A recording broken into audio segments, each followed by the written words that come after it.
Hello friends, my name is Sunil Ranjan and I am an English teacher. Now here I have come up with the idea of the story Beowulf. Now first telling you, Beowulf is an old English epic poem. It consists of 3182 lines. It is one of the most important works of Old English literature. It was written somewhere between 975 and 1025 AD. As there is no name of its writer, its poet is referred to as the Beowulf poet. The story of the epic is set in Scandinavia. Beowulf is the hero of the Geats. He comes to the aid of Hrothgar, the king of the Danes, whose mead hall in Heorot has been under attack by a monster known as Grendel. After Beowulf kills the monster, Grendel's mother attacks the hall, but is defeated. After victory, Beowulf goes home to Geatland and becomes king of the Geats. 50 years later, Beowulf defeats a dragon, but is seriously wounded in the battle and dies. After his death, his attendants cremate his body and erect a tower in his memory at Mead Hall in Heorot. Now, coming to the story. King Hrothgar of Denmark is a descendant of the great king Skjold. He enjoys a prosperous and successful reign. He builds a great mead hall called Heorot. His warriors gather there to drink, receive gifts from their lord, and listen to stories sung by the bards. But the happy noise from Heorot angers Grendel, a horrible demon who lives in the swamplands of Hrothgar's kingdom. The demon keeps frightening the Danes every night by killing some of them. For years, the Danes have suffered very badly. Eventually, a young Geatish warrior named Beowulf hears of their torture at the hands of Grendel. Beowulf sails to Denmark with his men determined to defeat Grendel.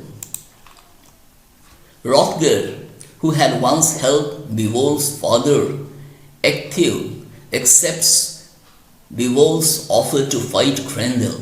He holds a feast in his honor. During the feast, one jealous Dane named Unferth accuses Beowulf of not worthy of his reputation. Beowulf responds and describes some of his brave accomplishments. His confidence cheers the Danish warriors, and the feast goes on and lasts merrily. When Grendel arrives, Beowulf fights him unarmed and proves his superiority over the demon. As Grendel struggles to escape, Beowulf tears the monster's arm. The deeply wounded Grendel falls into the swamp and dies. His cut-off arm is hung high in the mead hall as a sign of victory. Overjoyed at this, Hrothgar rewards Beowulf with gifts and treasure at a feast in his honor. Songs are sung in praise of Beowulf, and the celebration lasts late into the night. But there is another threat approaching. Grendel's mother, a swamp hag who lives in a desolate lake, comes to Heorot to seek revenge for her son's death. She kills Aesir, one of Hogar's most trusted advisors, before moving back to the swamp. To avenge Aesir's death, Beowulf goes to the dark swamp with his men.